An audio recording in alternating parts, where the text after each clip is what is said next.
జై గురుదత్త. ఈరోజు విశేషంగా సింధూర్ పూజ చేసుకున్నాను. ఈ చిలక తోటకూరతోటి బొబ్బరి వాళ్ళు వేస్తున్నాను. 4 గంటలు నానబెట్టాను. అస్సలు నీళ్లు ఉండకూడదు. కొంచెం ఉప్పు, అల్లం, పచ్చిమిరపకాయలు వేసి ఇలా గారెల పిండిలో రుబ్బుకోవాలి. ఇది చిలక తోటకూర కదా, ఎర్రగా ఉంటుంది.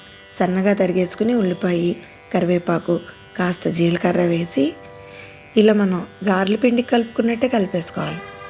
ఇలా వళ్ళగా చేసుకుని వేయించుకుంటే దీనికి నూనె అట్టే ఏం పీల్చదో, కరకరలాడుతూ చాలా బాగుంటాయి.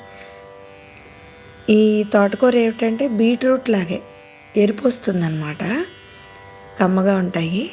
ఇవి పప్పులో నంచుకోవచ్చు, లేకపోతే పొద్దున మాటలు టిఫిన్ లాగా కూడా చేయొచ్చు. మనం స్నాక్స్ లాగా చేసుకోవచ్చు. ఈ నూనె తీసేసి మూకుట్లో బంగాళదుంపలు వేయిస్తున్నాను జీలకర్ర కారం వేసి.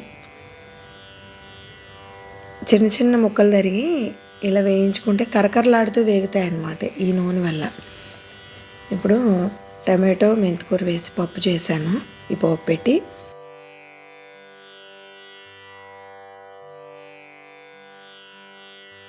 ఇప్పుడు కుక్కర్లో 2 స్పూన్లు నెయ్యి, నూనె వేసి ఉల్లిపాయలు, పచ్చిమిరపకాయలు, అల్లం వెల్లుల్లిపాయ పేస్టు, కొంచెం బిర్యానీ పౌడర్ ఇవన్నీ ఇలా వేగాక క్యారెట్ ముక్కలు, ఈ టమాటో, పచ్చి బఠానీలు ఉంటే బీన్స్ కూడా వేసుకోవచ్చు. నానబెట్టుకుని బాస్మతి రైస్ వేసి కాసిన పుదీనా ఆకులు, కొత్తిమీర, 1కి 1.5 నీళ్లు పోస్తాను.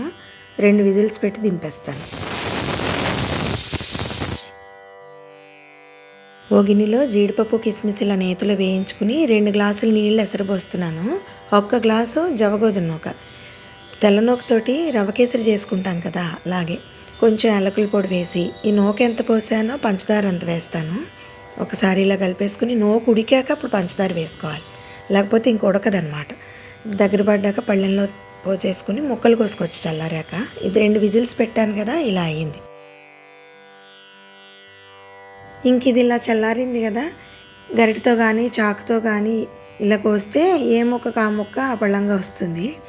అయితే రోజువారీ వంటతో పాటు ఇలా ఏమైనా ప్రత్యేకమైన వంటకాలు అవిను, ఇంట్లో ఎవరిదైనా పుట్టినరోజు అయినా, చిన్నపాటి వేడుకలు అవి చేసుకున్నా, దేవుడికి నివేదన పెట్టే వాటితో పాటు ఇవి కూడా పెడతాం అన్నమాట.